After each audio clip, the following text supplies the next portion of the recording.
తర్వాత మనం చూసుకున్నట్లయితే ఏ చాప్టర్కి వెళ్దాము. రాజుకు బెల్షస్సర్ ప్రభుత్వం 3వ సంవత్సరంలో దానియేలు నాకు మొదటి దర్శనము కాగా మరి ఒక దర్శనము కలిగెను.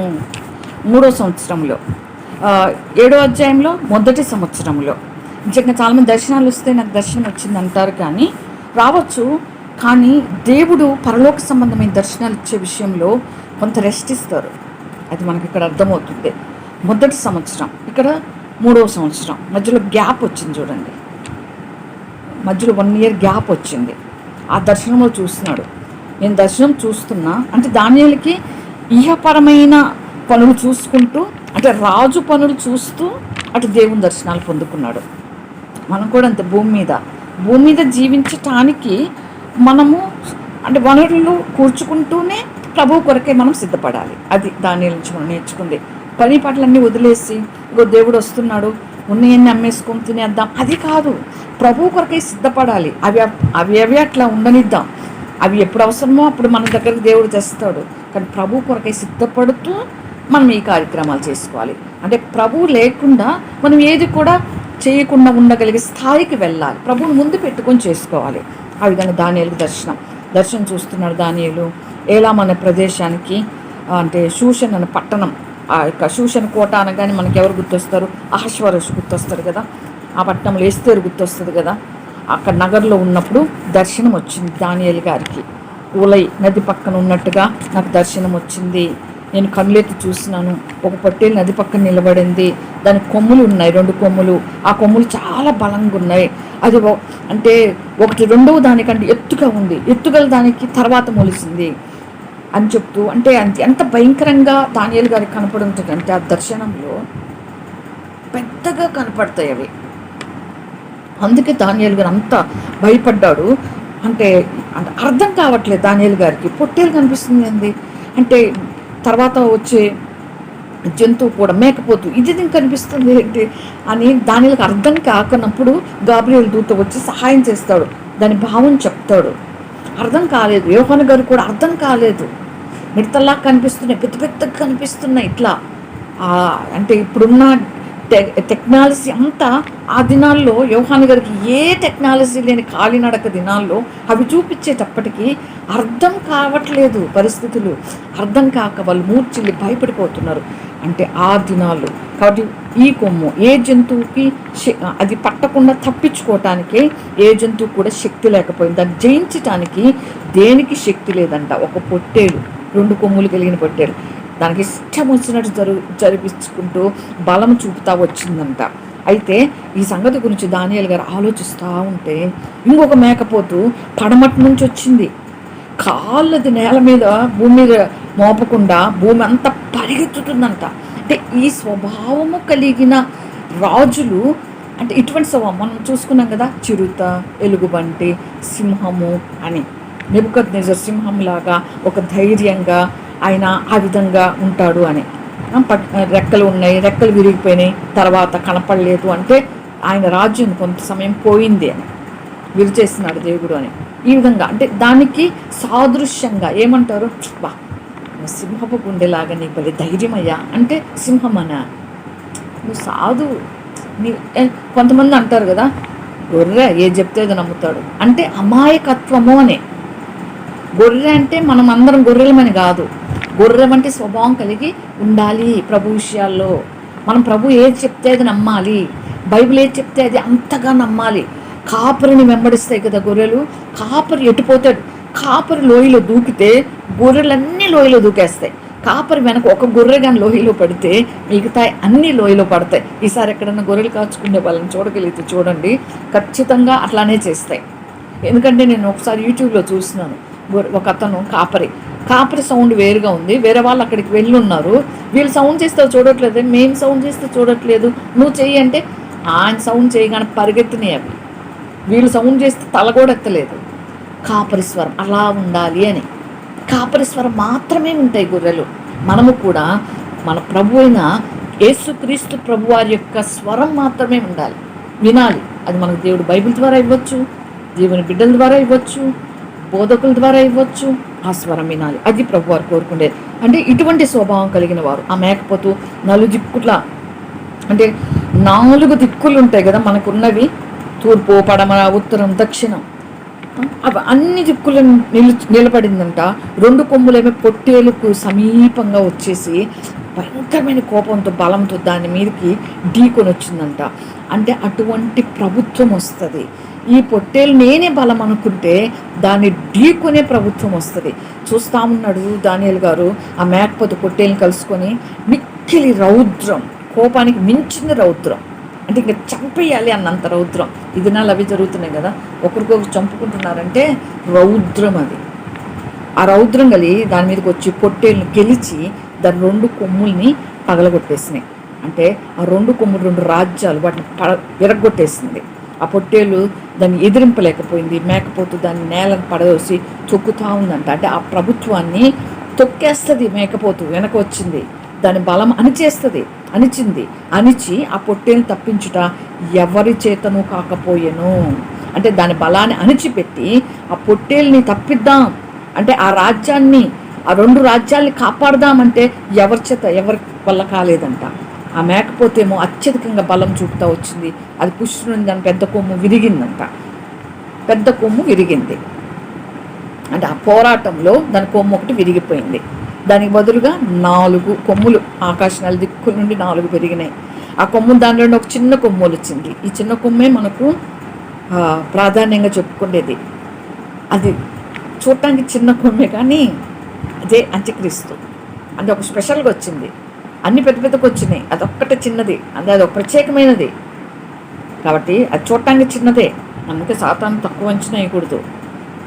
ఏముందులే అనకూడదు. ప్రభు యొక్క శక్తితోనే జయించగలం.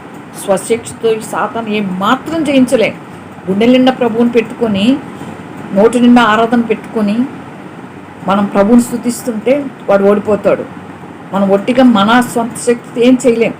కాబట్టి చిన్న కొమ్ము చిన్నగా కనిపించినాడు, నక్షత్రాలు పడేసినాయి. ఈ విధంగా మొత్తం మీద 15 వచనం వరకు ఆ కళ దర్శనం ఉంది. తర్వాత 16 వచనం నుంచి మనం చూస్తే అడుగుతున్నాడు దానియేలు గారు. ఓలై నది ప్రాంతం మధ్య నిలిచి పలుకుచున్న ఒక స్వరం నేను విన్నా.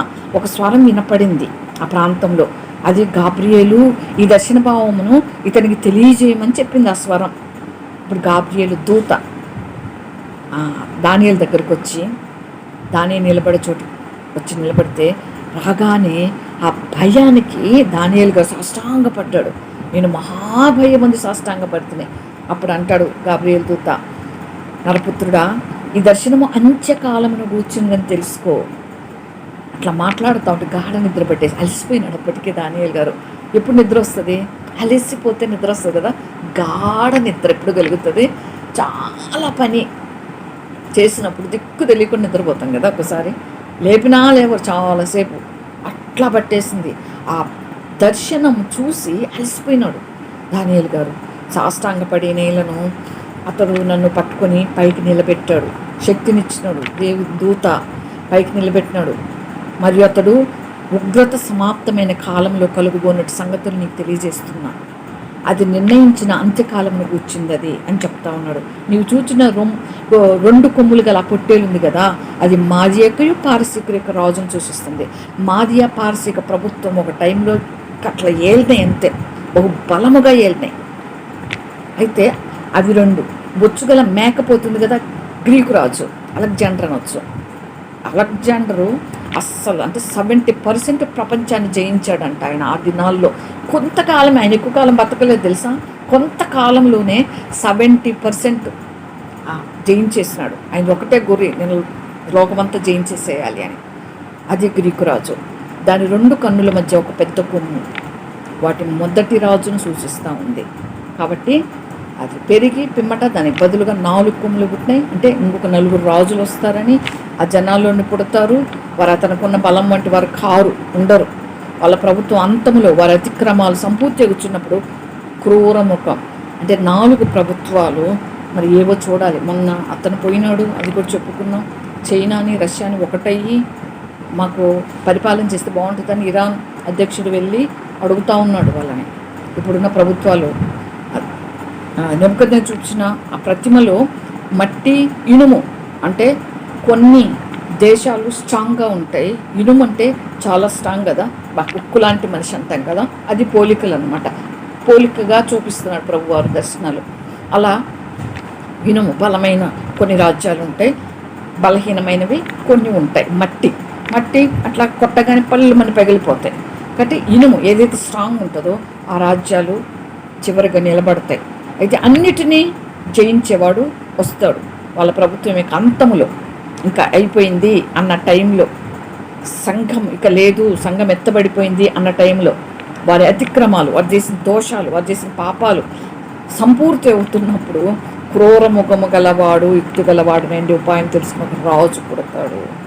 అతడు గెలుచును కానీ తన స్వబలము వలన గెలవడంట. ఆశ్చర్యంగా శత్రువులను నాశనం చేయుటకు అభివృద్ధి పొందుతాడు, ఇష్టమైనట్టుగా జరిగిస్తూ ఇంకా వాడి ఇష్టారాజ్యం అంతే. బలవంతులను అనగా పరిశుద్ధ జనాన్ని నశింపజేస్తాడు. దేవుని బిడ్డల్ని, ఇశ్రాయేలు ప్రజల్ని ఎవరైతే విడిచిపెట్టబడతారో వారిని చంపేస్తాడంతే. మరియు ఉపాయం కలిగి మోసం చేసి తనకు లాభం తెచ్చుకుంటాడు, అతిశయిస్తాడు. ఎవరు అతిశయించింది? చేదో నక్షత్రమా, వేకో చుక్క, ఎట్లు నీవు ఆకాశం నుండి పడితివి. గర్వం, అతిశయం అంటే గర్విస్తాడు, తను హెచ్చించుకుంటాడు. క్షేమంగా ఉన్న కాలంలో అనేకుల్ని చంపేస్తాడు. అతడు రాజాదిరాజులతో యుద్ధం చేయను కానీ కడపట అతని బలం దైవాధీనం వలన కొట్టివేయబడి దేవుడు మాత్రమే వాడిని జయించగలడు. వాడే క్రీస్తు విరోధి. కాబట్టి 26, 27 ఆ దినాలకు వచ్చి అంటే దర్శనం, ఉదయక సాయంకాలంలో కూర్చున్న దర్శనం వివరించున్నాను. అది వాస్తవము. అది అనేక దినాలు జరిగిన పిమ్మట ఇది నెరవేరుతుంది. అంటే ఇంకా టైం ఉంది. నీ కాలం నుంచి ఇంకా చాలా సంవత్సరాలు పోవాలి, అప్పుడు నెరవేరుతుందని చెప్తున్నాడు దూత. నీవైతే దానియేలు కాలం నుంచి నీవైతే ఈ దర్శనము ఇప్పుడు వెల్లడి చేయొద్దు. ఈ దర్శనం కలగ దానియేలు నేను మూర్చిల్లి కొన్నాళ్ళు వ్యాధిగ్రస్తుడనైతని. సామాన్యమైన దర్శనాలు కాదు కదా, బాధపడు, వ్యాధి, రోగం వచ్చేసిందంట. దేవుని దర్శనాలు సామాన్యమైనవి కాదు. ఎంత పరిచర్య కోరుకుంటామో అంత శ్రమ కూడా ఉంటుంది. దానికి సిద్ధపడి మనం ముందుకు దూసుకెళ్ళాలి. కానీ ఆ దినాల్లో ఉన్న దర్శనాలు ఈ దినాల్లో రావు మనకి. మన వాక్యం వెల్లడి చేయటమే మన పరిచర్య. ఇప్పటి నేను కుదిరై రాజు కొరకు చేయవలసిన పని చేయించవచ్చుని. అదే కదా చెప్పుకున్నాం. రాజుకు చేయవలసిన పని చేస్తూనే ఇటు దేవుని కొరకు ఉపయోగపడిన వాడు దానియేలు గారు. ఈ దర్శనాన్ని గురించి విస్మయము కలవాడని అయితిని, కానీ దాని సంగతి తెలుపగలవాడు ఎవడూ లేకపోయినా. ఇంకా క్లారిటీ రాలేదు దానియేలు గారికి. అందుకే మనం ప్రకటనలో చూసుకోవాలి. మొత్తం క్లారిటీగా ప్రభువారు ఇప్పుడు జరిగే విషయాలన్నిటిని కూడా ప్రభువారు మనకు వెల్లడి చేస్తున్నాడు. ఆ దినాల్లో వెల్లడి చేయనివి ఈ దినాలు అన్ని జనులమైన మనకు ప్రకటన ద్వారా దేవుడు మనకు బయలుపరిచినాడు. ప్రకటన 13:2లో ఉన్నట్టుగా క్రీస్తు విరోజు గురించి చెప్తూ ప్రకటన 2:8 చూద్దాం ఒకసారి. 3:2 ప్రకటన గ్రంథము 13వ అధ్యాయము 2వ వచనంలో మనం చూస్తే, నేను చూసిన మృగము చిరుతపులిని పోలి ఉండేనని ఉంటుంది కదా. ఇక్కడ అన్నీ వస్తాయి. ఇవన్నీ మన ప్రకటన గ్రంథం మొత్తం చదివితే కూడా తెలుస్తుంది. ఏదేమైనా మనకు ఎక్కడి నుంచి ఎంతవరకు కొన్ని రాజ్యాలు ఇప్పటికీ వెళ్ళిపోయినాయి. ఇప్పుడు ఉన్నవి జ్ఞానంతో కూడిన రాజ్యాలు. వీటిల్లో కూడా ప్రజెంట్ ఉన్న దాంట్లో రష్యా చాలా బలంగా ఉంది, తర్వాత చైనా కూడా ఉంది. వీరు ఏకమైనారంటే ఏమవుతుందో తెలియదు. ఈ రాజ్యాలు కూడా పనికిరావు. వీళ్ళల్లో నుంచే అది సిరియా నుంచి వాక్య భాగంలో మనం చూస్తే ఎవరు క్రీస్తు విరోధి? దేవుని క్రీస్తుని రక్షకుడు అంటే కుమారుని అంగీకరించిన వాడని ఉంటుంది కదా యోహాను పత్రికలో. సిరియా నుంచి కావచ్చు, యూదుల్లో నుంచి పుట్టవచ్చు, రోమ్ నుంచే రావచ్చు, మనకు తెలియదు. దాని విషయం తెలియకుండా మనం ఖచ్చితంగా అలాగ చెప్పలేము. కాబట్టి ఏదేమైనా ప్రభు వాక్యము ఖచ్చితమైనది, ఖచ్చితంగా నెరవేరుతుంది. కాబట్టి ఆయనకు అప్పు చెప్పుకుందాం, ఆయన వైపు చూస్తూ నడుద్దాం. ప్రభువుని కలిగి ఉంటే మనకు భయపడాల్సిన అవసరం లేదు. ఏ పరిస్థితి వచ్చినా మనం ప్రభువులో నిలదొక్కుని వాక్యాన్ని గుండెల నిండా నింపుకొని ఆరాధన నోటి నిండా నింపుకుంటే మనం భయపడాల్సిన అవసరం లేదు. ప్రభువు మాత్రమే దృష్టి పెట్టి ప్రభు వైపు మాత్రమే చూస్తూ ముందుకు నడుస్తూ ఉంటే మనకు భయపడాల్సిన అవసరం లేదు. ప్రభు మనలో ఉంటే మనకు భయం ఉండదు. ప్రభు మనకు యజమానుడైతే మనకు భయం ఉండదు. ప్రభు మనకు రాజు అయితే మనకు భయం ఉండదు. ప్రభువుని మనం ఘనపరుస్తూ ఉంటే మనకు భయం ఉండదు. ప్రభువుని మనం మహిమపరుస్తూ ఉంటే మనకు భయం ఉండదు. ప్రభు దగ్గర ఏ రోజుకు ఆ రోజు మన జీవితాన్ని చక్కబెట్టుకుంటూ ఉంటే భయం ఉండదు. ప్రభు దగ్గర మనం తగ్గించుకుంటూ ఉంటే భయం ఉండదు. ఆ విధంగా ఉండనట్లుగా పరిశుద్ధాత్మ దేవుడు మనకు సహాయం చేయను.